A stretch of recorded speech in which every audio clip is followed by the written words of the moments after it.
everyone, welcome back to my channel. Can you hear me? If I take the mask off, it kind of ruins the effect. Happy Halloween! Today is the day. In today's video, I am showing you how to do a really simple but effective look for Halloween if you are celebrating tonight, or if you're not, even if you're just at home with your friends, family, partner, whatever you're doing and you just want to get dressed up and keep it COVID friendly, then this is the look for you. I started off with makeup. I actually went and got my hair cut today, so I did have a little bit of day makeup on, so it's kind of like a day into night, I guess. And also I kind of wanted this mask situation to look a bit like you're a zombie, you're dead, but you've picked up the mask off the floor because you want to fit in at the party kind of thing, you know? That's what we're going for. That's the look we're serving. I think I'm just gonna do this as just music, no voiceover, because I've got to edit it quite quickly. A little sit back, relax, enjoy. I'm not 100% recommending that putting makeup on a mask is the most hygienic thing in the world. I don't know, I'm not taking responsibility. I hope you enjoy. This is the last of the Halloween looks, but I thought I would just do like a really simple one because my other ones were pretty complicated. Without further ado, let's get into the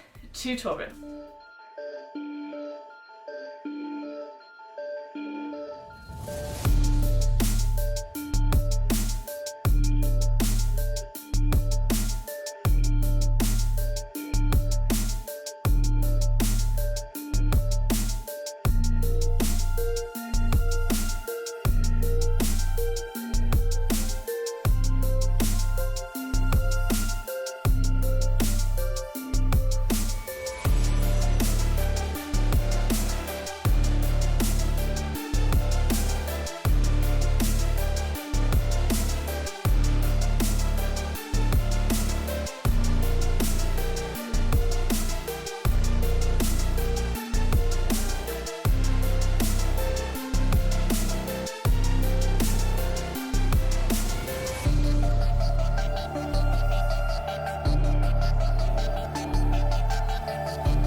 much for watching. I hope you have a safe Halloween, whatever you are doing. A lot of people think Halloween's cancelled this year. I 100% do not think Halloween is cancelled because I can't. It's like the beginning of my birthday celebration, so if Halloween's cancelled, then my birthday's cancelled, and that is not happening, my friends. Stay safe, stay healthy, wear a mask. Please subscribe if you haven't already, and whack that notification bell on because I upload twice a week, and you don't want to miss out on one of my uploads. Please give this video a like if you liked it, and I will see you in my next one. Bye!